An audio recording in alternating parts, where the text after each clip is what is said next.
talked about departure from PNB and more recently your appointment as Group CEO of Berjaya Corporation Berhad. So we'd like to understand your path to leadership. Firstly, I've got two questions here. So firstly, coming from a working class family, as you tell us from time to time, what did your upbringing teach you about leadership? And secondly, who was your greatest influence on you as far as leadership goes? Do you have a mentor? Yeah. So firstly, I'm 39 years old next 39. month. Sorry, we've aged you a bit.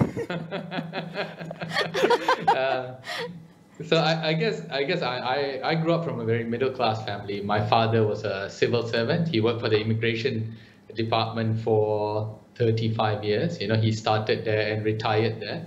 And my mother was a housewife. I've got two elder siblings, an elder sister and an elder brother. So I'm the youngest of three. So we led a comfortable life, not a luxurious life. You know, parents focus on the most important things like providing food, shelter, and emphasizing good education and hard work. And I guess that was the core foundation that my parents drilled into me. And I think if I look back now as a parent and working as a CEO, there's probably, I think, a few learnings from that is that there's no substitute for hard work, and no one else can help you but yourself, right? And along the way, you also realize that life is very unfair, but you make the best out of it. You know, and when I look back as well as how my parents brought me up, which was you know, to be quite frugal, not spend money on unnecessary things, and today I kind of reflect that because I spend most of my money on my family rather than myself. So I think it was a very simple thing. There was nothing extraordinary about the upbringing. You know, it was just parents emphasizing on the most important things in life, which I've now taken on. Yeah. And Jalil, what about the mentor part, the person who inspires you? Do you have a mentor? No, I think, you know, I have to say that, you know, parents put the right foundation in me, but, you know, along the way from a corporate career perspective, I've had a number of very good bosses. You know, when I joined my first firm as a fund manager, I was assigned a mentor to kind of take care of me, both professionally and personally, to kind of mold me into a good fund manager, into a leader and everything. And along the way, as I took on different roles, different people came into my career as well. And they all gave me opportunities. When I took on my first CEO role at the age of 27, that was really a leap of faith that they took on me as well. So I'm very appreciative towards that.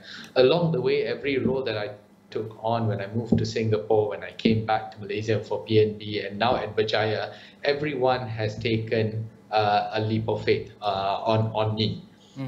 So yeah, you know, I'm you know, you always say that you work very hard in your career, but you must be noticed, and somebody must say, you know what, I have a good feeling about you, and I'm going to give you this role to do. So I wouldn't say I'm not the kind of person that says, you know, this one person has inspired me throughout. I think there's a number of people who have inspired me, especially from a corporate career perspective. And Jalil, a highly debated perspective on leaders is whether they are born or nurtured. Do you feel that leaders are born or developed, and why? I think it's a combination of both. I think all leaders are born with some natural ability and characteristics that you cannot train, right? For example, EQ. If you have an introvert person, you know, it's quite difficult for you to go on into a leadership position because there's a lot of people management, you know, and you know, that there's a certain character that is required from it. I'm not saying it's impossible, it can be trained, but there are just some quirks that comes naturally. They enjoy people, they enjoy maybe having challenges, they have a way to pull themselves out of a puddle sometimes, and find solutions. And those are things that people are born with. It's like the grit. The corporate side of it, running the business, I think that is learnable, right? You know, whether you're an engineer going to run a bank, that can be you can learn that along the way. But it's just a core foundation of it. Sometimes I feel you're born with. You nurture it along the way. And I'm not a believer that a banker must run a bank, an engineer must run an engineering company. I think it's just abilities, and learning about the business is something that you can learn. And everyone, including me, I learn every single day. If I look back in my career as a fund manager, my job was to look at different businesses, what business is best to invest in, and then I kind of went into that similar kind of path with PNB, and now coming into Berjaya is very consumer related. So I've had to kind of move myself away and learn about different things beyond strategic to operational as well. It's not impossible. Yeah. And Jalil, let me put on the record that you are 39 years young and you ascended the corporate ladder at a very young age in Singapore, London and Malaysia. What top 3 qualities made you stand out as a leader? I think if I look back, I took my chances, right? I put my hand up for a lot of things. In my first role, I was quite fortunate. I was with a firm that was expanding, and they were very keen to open offices all around the world. So every time I heard about any news that the firm was keen on opening an office overseas, I always put my hand up for it. New project, I put my hand up for it, right? I took the view that if you don't put your hand up, you don't try, you won't know. So I took my chances, and then after taking chances, you need to really prove yourself and deliver. Secondly, I spent a lot of time building networks, both internally within the firm and also externally, and not just going on collecting name cards, but then maintaining those networks. And you never know when those networks come in handy. It's people putting you in touch with people, and then something happens. And the third is, I guess, a self-reflection, which I think every leader needs to do, and which I find myself doing a lot more these days. Really looking back and being very blunt about, what have you done right? What would you have done differently? And I think that's a thought process that needs to come in frequently, so that you are not stuck in one-dimensional. Now, I say network is important because it was friends of friends of friends that led me to then meeting Tan Sri Vincent, that led to this job. So when I look back, it's rather interesting how that came along. No, networking is definitely important. Yes. But as leaders, Jalil, leaders do not achieve success without going through trials and tribulations. So when you look back at the toughest time on your leadership path, and I'm not sure if it was during your time at PNB, I have 2 questions for you. At your lowest point, how did you feel? What were the top qualities that got you through? And secondly, based on that experience, your own experience, what are some of the valuable lessons that the younger generations can learn from and can inspire them when they go through difficult times on their own leadership path? So I would say PNB was the highest and lowest of my point, in one job, right? And I'll tell you why. I think the feeling of elation when I was appointed, and I felt very privileged, that it was me that was chosen and everything. And I had a great time there. It was the most challenging job I ever had at that point in time. And also the feeling of low when I left was really in my mind, the people that I let down, because I was the CEO, I was leading them, and the people that I brought into the firm who joined because of me, so that was the low feeling for me. The high was going into that job, and the low was then leaving and then feeling that disappointment that I couldn't see this through. But I did spend a lot of time reflecting. I write a daily diary, as some of you may know, and that diary can be anything few lines or anything a lot more loaded, a few pages. It's just to jot down my thoughts, my observations and everything. And after I left PNB, I spent a lot of time trying to put that together and really looking at what would I have done differently? What would I've done the same? You know, it's like a reflection exercise. It's not to double guess yourself, but it's good to take a reflection. You know, and I always tell people that I always break it down into likes, dislikes, enjoyment, and despair. And I kind of bucketed everything over the course of that 17 years that I had worked, including the time at PNB.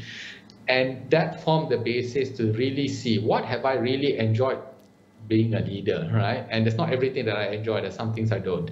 And that would then decide what my next challenge would be. You know, so that the next role I take on, I want more towards enjoyment and likes, less towards despair and dislikes. You're never going to get an ideal job, you know, that is all perfect and sunshine.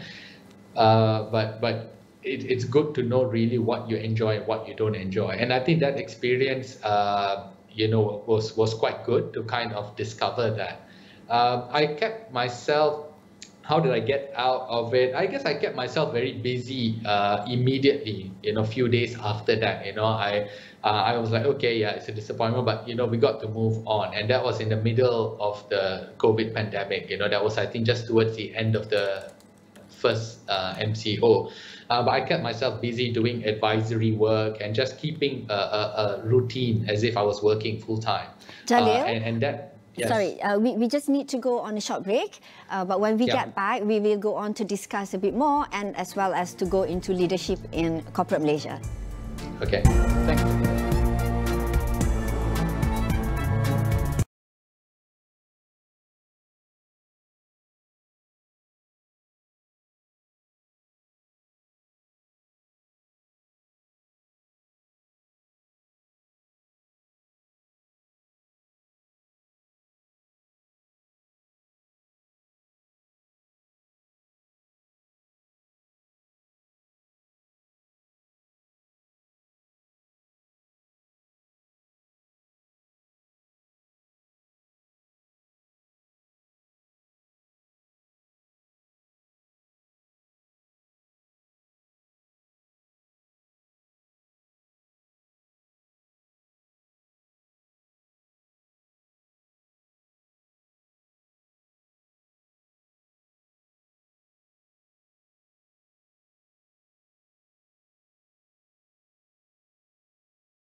Come with the right moral conscience and doing good, and not take that relationship to, you know, to be abused.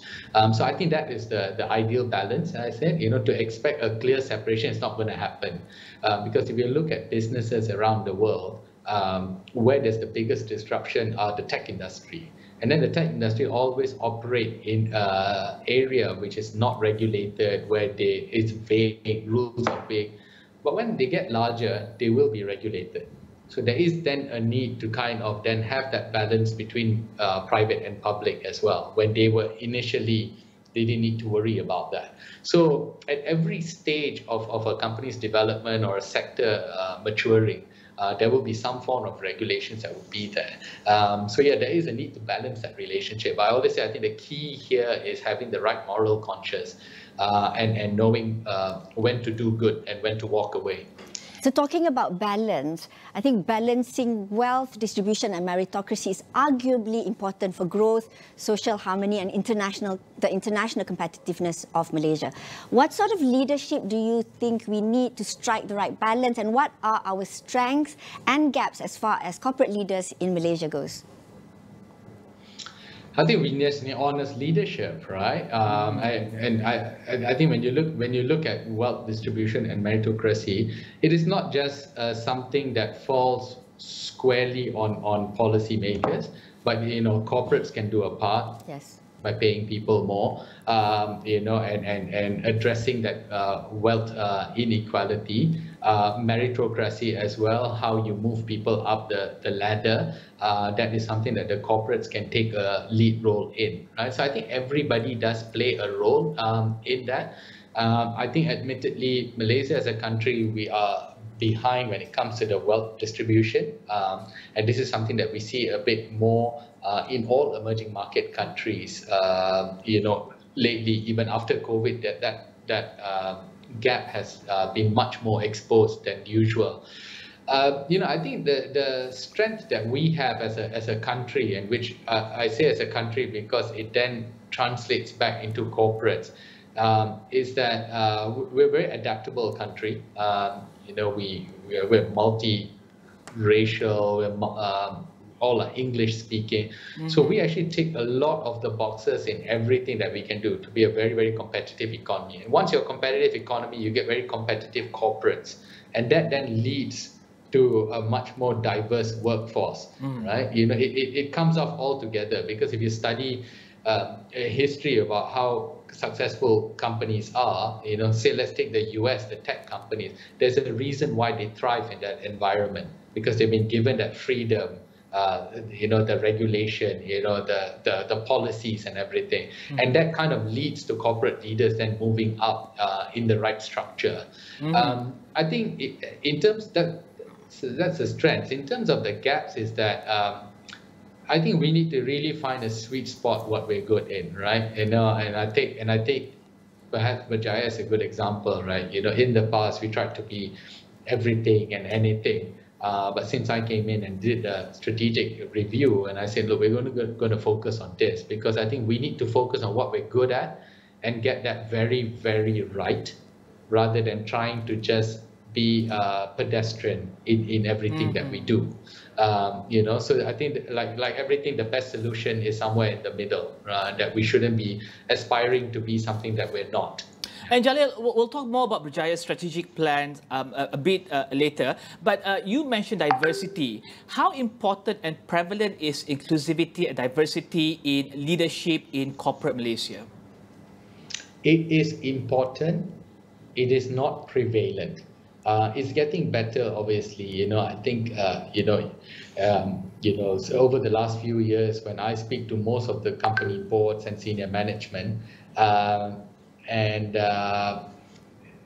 they have raised the need for a much more diverse board, much more frequently than they did probably 10 years ago. Right? So there is that thinking now that, when we come to hiring new senior management or bringing a new board member, we must think about diversity and inclusion. However, I think when we think about D&I, diversity and inclusion, a lot of people just think that, let's just get the gender balance right, let's bring in more female. That is important, but it goes beyond that as well, right? It goes into experience, skill set, maybe nationality and all that, right? So I think in terms of the importance is there. Prevalent as a culture and thinking it a lot more holistically, not there yet. Has there been improvement? Definitely. And I think this is something that everyone is asking and questioning. How well they do it, that depends. But Jalil, international studies show that boards with women perform better. The Berjaya board has about eight women members, representing about 57%. In Malaysia, women make up 26% of board seats of the top 100 companies and 17% of all companies listed on the KLSE. Additionally, just just 37% of senior leadership positions are filled by women. So what is the ratio of senior leadership positions at Berjaya Corporation? I mean, I know you talked about not just the number, but the skill set, and I'm sure we can find women with those skill sets. What is your perspective on the role of women, not just in corporate Malaysia, but in Berjaya itself? And why are there still so few women on boards and senior leadership positions, even though, you know, the entrance to universities and, you know, women have joined the workforce and they have proven themselves in the workplace as well as in institutes of higher education? So yeah, you know, our board, I'm very happy about it. We've got nearly about 60% females, and that's also reflected in our senior management. About half my senior management team are females. But there is, if you look at the chain of people coming into the workforce, from the day they graduate, they enter the workforce, and then making it all the way to the top. Along the way, there is a break. Women leave the workforce to have families and all this. And that is where I feel that maybe perhaps corporates or policies have not been very kind towards them continuing on. Because when they go out of the workforce for a few years, they kind of lose that time. And there's not much, I guess, assistance given for them to kind of continue that when it comes to hiring policies. If you're out of the grid, for example, for 2 to 3 years, you're no longer on the radar, on the visibility and everything. So I think that has been the biggest problem. You lose a lot of females along the way at perhaps the prime time of their career as well. And not many then make it back and then move up to senior management.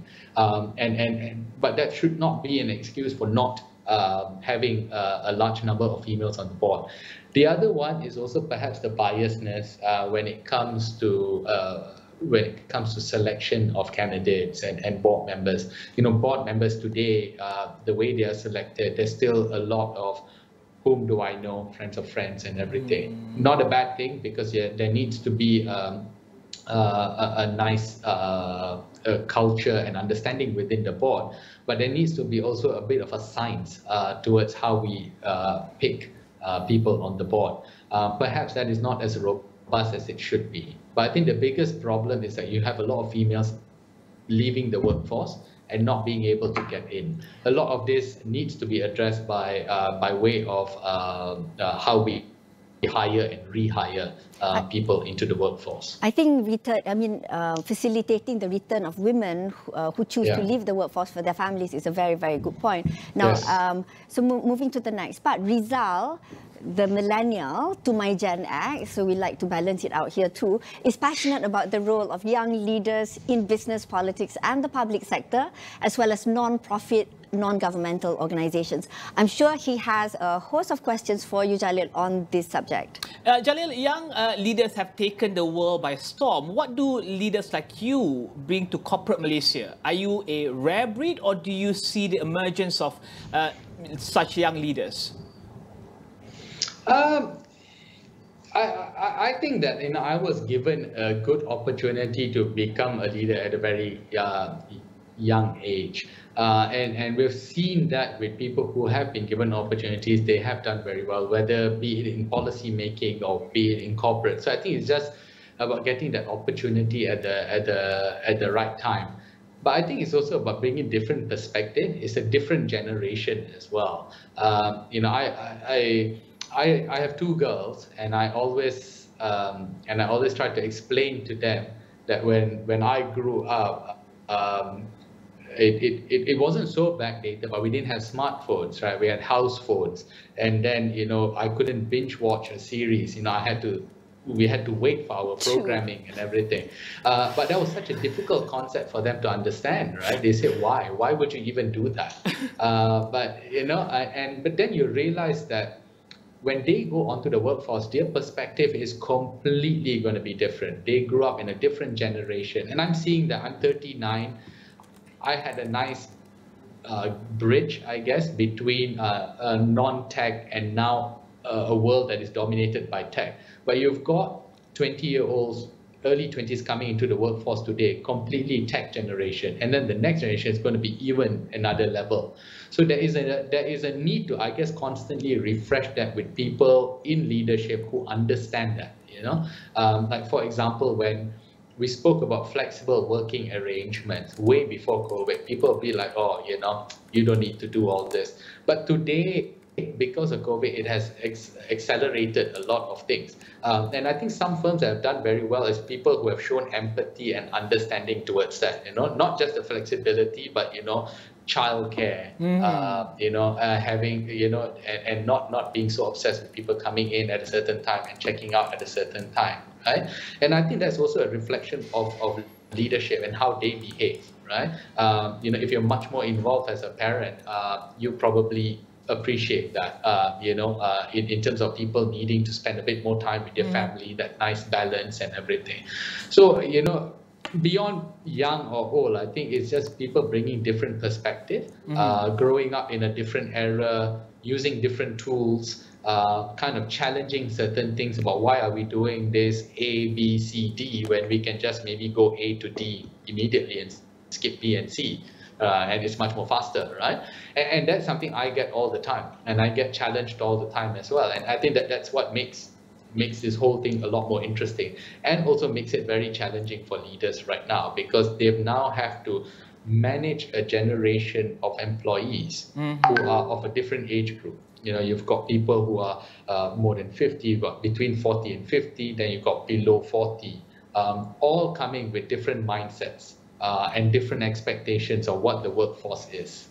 So, Jalil, many business schools, we want to talk a bit about transformation. Many business schools place high importance on fair process leadership for change, when managing change, and for business sustainability. So outcomes depend on not just fair processes, but these processes, the decision-making processes and considerations beforehand must be perceived as fair and just, and not just be fair. So then, in turn, that needs leaders who have, three broad characteristics. One, they need to be intelligent and competent, because everybody's looking at them to know what they're doing. Number two, they need to be strong, resilient, they have energy, they have drive, they have the stamina. And then number three, there's also the concept of fairness, integrity, honesty, and empathy. So you're going through a transformation now. How far do you agree with this, and why? Yeah, but it doesn't necessarily have to be in that order. Different skills can be activated for different circumstances. For example, the environment that we're in. Sorry, I got a video call. Hello. Love for hair. You asked work from home, and this is it. Yes. So I guess the COVID environment brings in a different environment for need to be empathy. And that's now much higher now in terms of, I saw a very interesting study done the other day where employees were asked to kind of rank what are the qualities you would like to see in your employer. And empathy actually fared quite low before COVID. But after COVID, that has gone up very high. So people were willing to kind of take a back seat on other things, but they wanted employers who understand and were understanding towards, what they go through, the stress of working from home or not being able to see loved ones and all that, right? And I think it is almost expected that all leaders are intelligent in certain ways, not just, all of them are genius or anything, but they're intelligent in things that matter. They're competent, they have energy and drive. I think those are just kind of basic expectations that leaders need to have. But we don't often talk about the honest, empathy, and integrity, right? And I think things like these three qualities are always put to the test when you're in position of power, be it whether you're private or public, and how you act when you are then put in a, compromising position from a moral standpoint, right? And how you behave then is when you see these sort of things. And otherwise, it's very difficult to see this from how you behave on a daily basis. So for me, the thinking is that there are some core qualities that all leaders must have, the intelligence, the competence, the energy, and the drive. and that's what got them to that position. But then there's certain other things that are much more important in certain times, like now empathy. And then the honesty and integrity thing is things that everyone must have, but you will only see that when certain things happen and how people behave and react. Yeah. Jalil, let's take a short break, and when we come back, we'll talk about leading transformation in disruptive times on Leaders Speakeasy with Rizal and Rozina.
Thanks for joining us on Leaders Speakeasy with Rizal and Rozina. We have with us today Jalil Rasheed, Group CEO of public listed company Berjaya Corporation Berhad and former President and Group CEO of PNB. And in this blog, we will talk about, in this segment, we'll speak to him on leading transformation in disruptive times, which is especially timely as the world grapples with the impact of COVID-19 and as Jalil Rasheed reaches his 100-day mark at the hub of Berjaya Corporation Berhad. Thank you for joining us, Jalil. Thank you. And tomorrow marks the first. Today. Today marks the first 100 days of you being the new group CEO at Berjaya Corporation. Just a week ago, you announced the 3-year strategic plans to transform the group. So where you are today is you've not posted profits for 4 years or paid dividends since 2015. In the first 9 months ending 31st March, you reported a loss of 196 million ringgit, down from a net profit of 224 million ringgit on thinning margins. And we understand that's due to the impact of COVID-19 on hotels and resort segment, which is suffering globally. And you aim to halve your debt to 2.5 billion ringgit in 3 years, mainly through the divestment of non-core assets, worth up to about 5 billion ringgit or 25% of the total assets in 5 years. You have a challenging task bringing the books back in the black and leading the transformation of Berjaya Corporation into a diversified consumer group. So of course we are very interested because we talk about the leadership space. We're interested to understand how you're enjoying your role in transformation, because that's a difficult space in itself. From a leadership perspective, what are your core challenges in managing change at Berjaya Corporation? And if it's report card day, which it is today, right? What are your biggest achievement in your first 100 days, and where do you feel you have fallen behind? If you could share that with transparency with us. Yeah, sure. I think I always said that not all CEOs can do all sorts of roles, right? There are different kind of CEOs for different kind of roles. And I guess for better or for worse, a lot of my career has been around turnarounds, whether it was going out there and setting up a new entity greenfield or turning it around an acquired company or really restructuring everything. And I've kind of enjoyed and I guess thrived at that. So this was a good challenge as well. On my first day when I went into work, exactly 100 days ago, and I went around saying hello to everybody, and I asked some of them, what is Berjaya to you? And that was a very difficult question for some to answer, because they could not really pinpoint what is Berjaya. Are we a consumer company? Are we an industrial company? Are we an infrastructure company, right? But if you ask this in other companies, it's quite clear what they are, what they sell, what they do. So I knew instantaneously that, the road to kind of putting in place a strategic plan, we needed to define the group to be a lot more clearer. And once you define the group, we needed to then decide what are the business verticals that we want to be in. Because I think, to your point, Rozina, about our financial performance, is really a function of us being involved in way too many businesses. And some businesses are outliers, they do very well for us, but then you have other businesses which doesn't. So from an accounting perspective, the losses bring down all the nice gains that we have made in other parts. So, accumulatively, it doesn't look very attractive. So when we decided on which consumer verticals we wanted to be in, as what we have articulated, retail, food, real estate, hospitality, and services, that was really designed to have a think about what have we done very well over the years, what we have scalability in, and what do we see as businesses that will still exist 10, 15 years from now. And then the ones that have been a drag for us financially, the one that has caused a lot of those losses to bring down profitability, is something that we have done a rethink in. And it was very important for us to have that rethink, because we just can't go on being everything for everybody.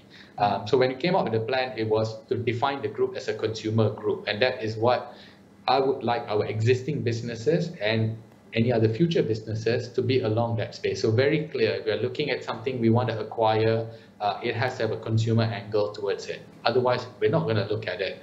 And then within that, it must fall into those 5 buckets that we have identified. I think in terms of a report, I've not really been a big fan of 100-day things, because I think that puts unnecessary pressure on the CEO, right? But when I came in and did the strategic plan, I knew in my mind what was the most important thing. It's very easy to come into this job and lift the hood and then say, oh my God, and then close it and then say, let's try to do the easy ones first. But sometimes when it comes to a transformation role, you do need to make difficult structural changes in order to put the company on the right footing, right? And which is why when we articulated to the staff in a town hall, I illustrated it in a diagram of a house, and I said B Corp is right at the top, but there will be pillars that will hold the house, and these things will not change. And sometimes some of this we just need to tweak, some of this we need to completely redo in terms of operating model, and to make sure that the house stays on. And at every layer, there's different kind of leaderships that are required for each of this. Where perhaps I've fallen behind in the 100 days is, I think I would have loved to make more face-to-face interactions with the various businesses, and that was something I have not been able to do. I joined in mid-March, and I had probably about a good 2 months before we started working from home and doing that. And in a role like this, there's always going to be this debate about working from home, how effective it is and everything.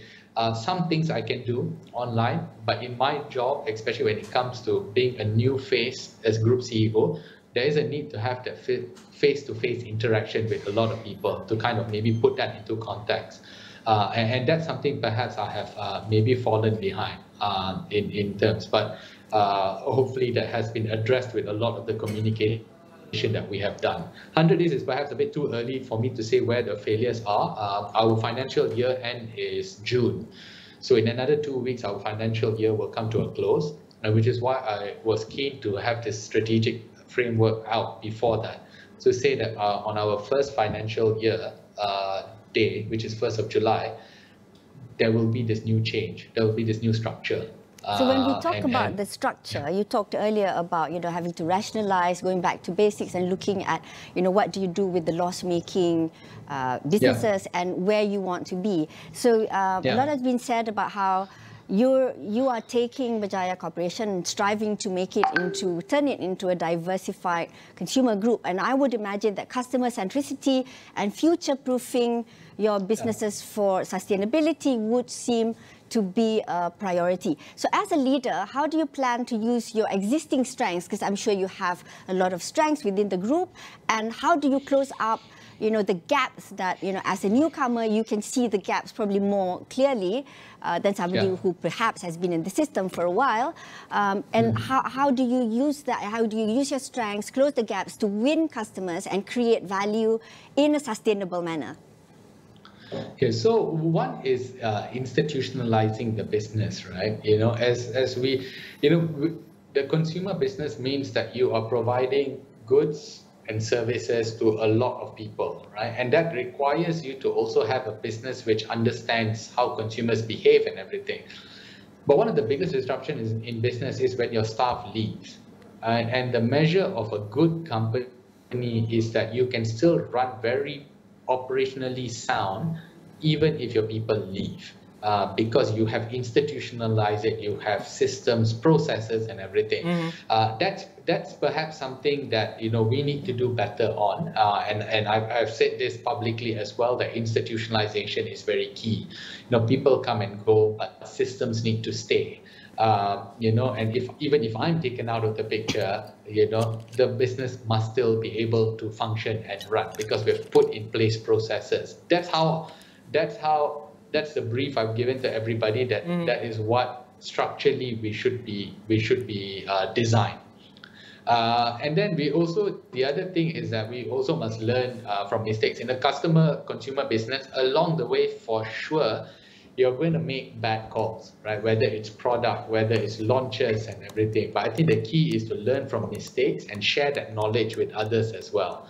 And that's why having a process which allows kind of sharing of that information is very key.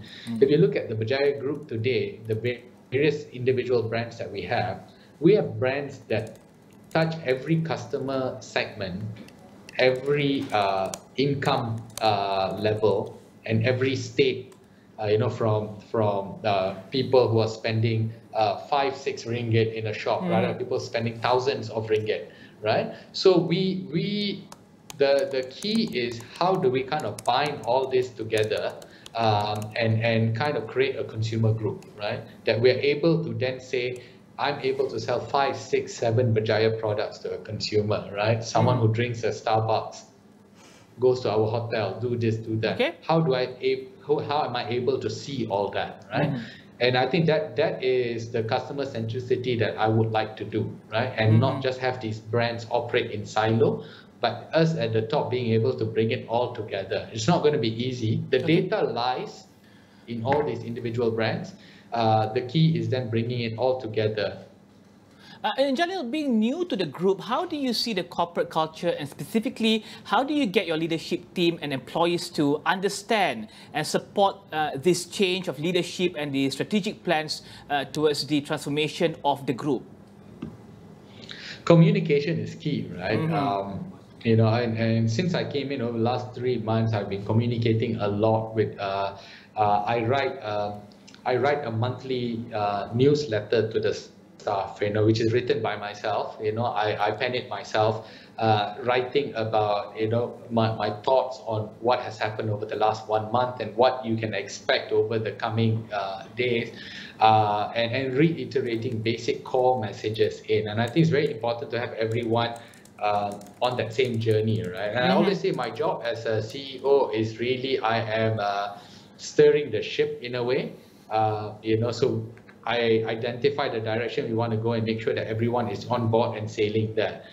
The path in getting there may be different. Everyone can have different paths in getting there. It just depends on what the right one is, right? And I'm a resource allocator at the end of the day. I identify the problems. I bring the right person in and give them the tools to do their job, and make sure that they stay on path. That's my job. My job, and that's not even my style, to go down too deep operationally, because then we will get lost within the sheer level of business that we have, right? So my view has always been that communicate always, communicate consistently, and communicate often. So there's some core messages that you must keep on repeating at every opportunity. There is also a need to keep people updated what we're doing, expectations. And I think the best way to prepare a company is to kind of tell them exactly what they should be expecting, rather than to spring the surprise in. We've made it very clear that the group needs to be a lot more streamlined and smaller, which means certain businesses would be divested. There's a need to rethink of operating model in certain businesses, and we've already articulated that to the various business units. There are certain things they need to change. Yeah, I think you're right. Otherwise, they will not survive. Yeah. I think you're right. The communication and managing expectation, especially when you know there's like bad news or not so good news a bit further ahead. Yeah. Now, I think moving on in terms of the pandemic, that's affected many industries, many businesses, and the economy as a whole. So I have two questions for you. I always like these two-barreled questions. First, in leading transformations, how differently do you think young leaders like yourself view disruptions, innovation, customer centricity, and culture? Secondly, what does it take for the young leaders to transform the business world? Because, you know, more and more young leaders are taking over the helm. How do they go on to transform the business world post-COVID-19?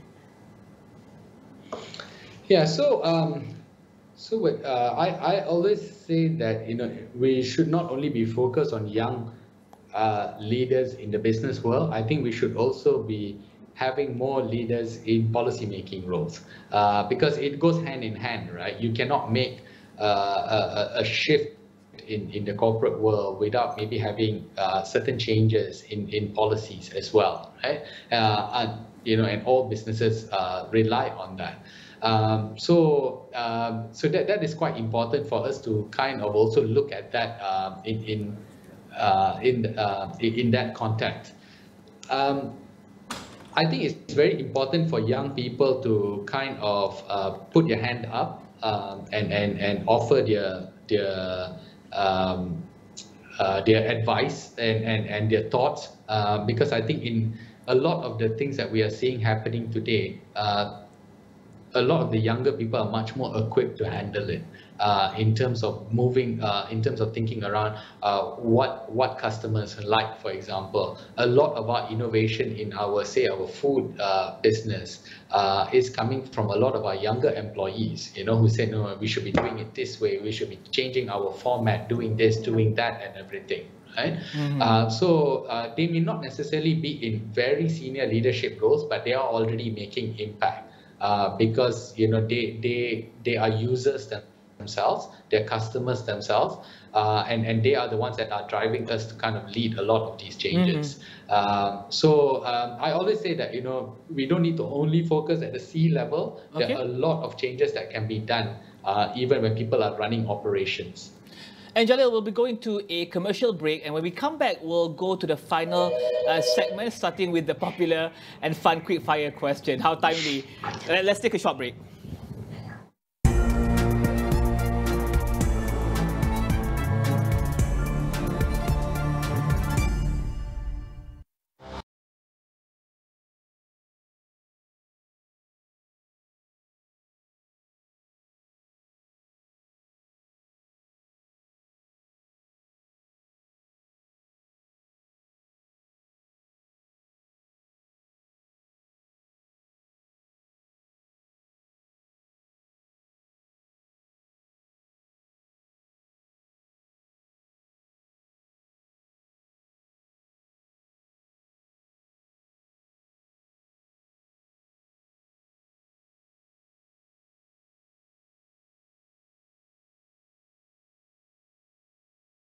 Corporation, the former president and group CEO of PNB, in the final segment of Leaders Speakeasy with Rizal and Rozina.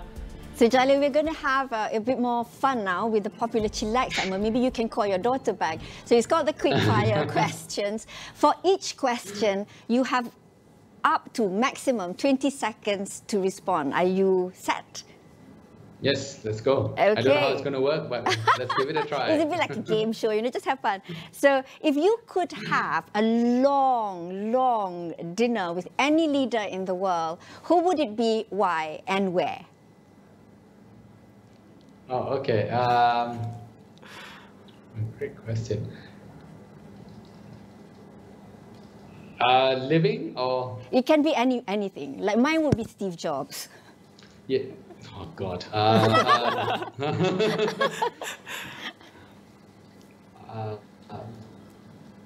That's a very good question. I would say Jeff Bezos actually.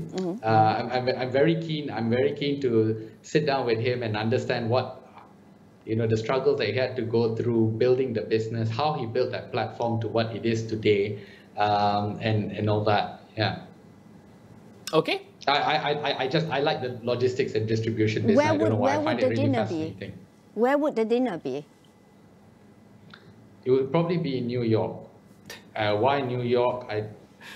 I've always enjoyed that city. Yes.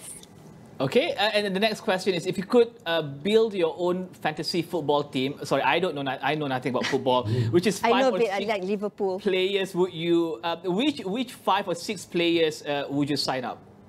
Money is no object. Which are 5 or 6 players that you would sign up? Oh, okay, good. I would have Steven Gerrard in there. I'm a big fan, and I would have very good.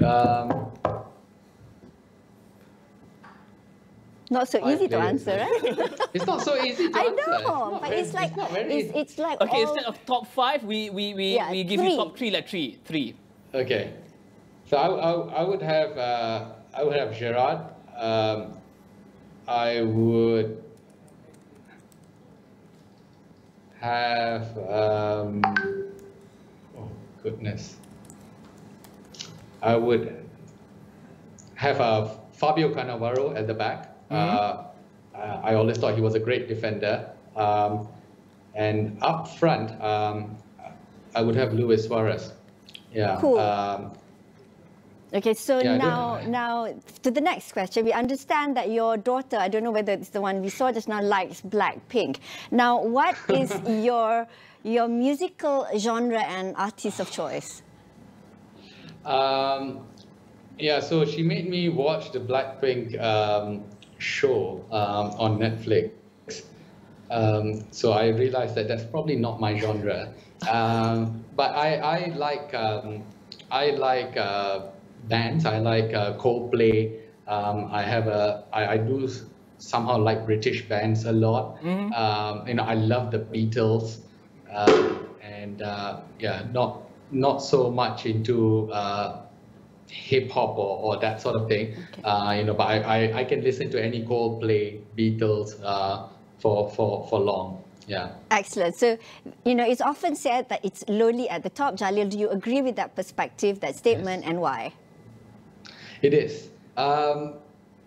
Because I guess people think it's a very easy thing. You just make decisions, you delegate, you go on. But there's a lot of decisions that have implications on people, because you may be taking away something from them, or you may be selling that business, doing that. There's a lot of emotions that you need to deal with, and not everything you can share it with a lot of people, right? So at every job that I went to, there were very few people I could confide in, and until now, I don't talk to my wife about my work, right? And we completely keep it separated. I have my own thought. I probably say certain things to certain people at work. So it can get very lonely sometimes. And as you're making that decision, it dawns upon you, it's all on you. You can't share it with other people. But that's just the way it is. So it is very true. And I think the tougher the job that you take on, it becomes lonelier. We've come to the end of the program. Thank you very much, Jalil Rasheed, Group CEO of Berjaya Corporation, and also and former President and Group CEO of PNB. For more on leadership from local and global leaders during these unprecedented, disrupted times due to the pandemic, catch us on Leaders Speakeasy with Rizal and Rozina. And be sure to follow us on Astro AWANI channel 501, our website, mobile app, and social media. Thank you again to our guest, Jalil. That's all from me, Rizal Zulkifli. And me, Rozina Aziz. Have a great week ahead.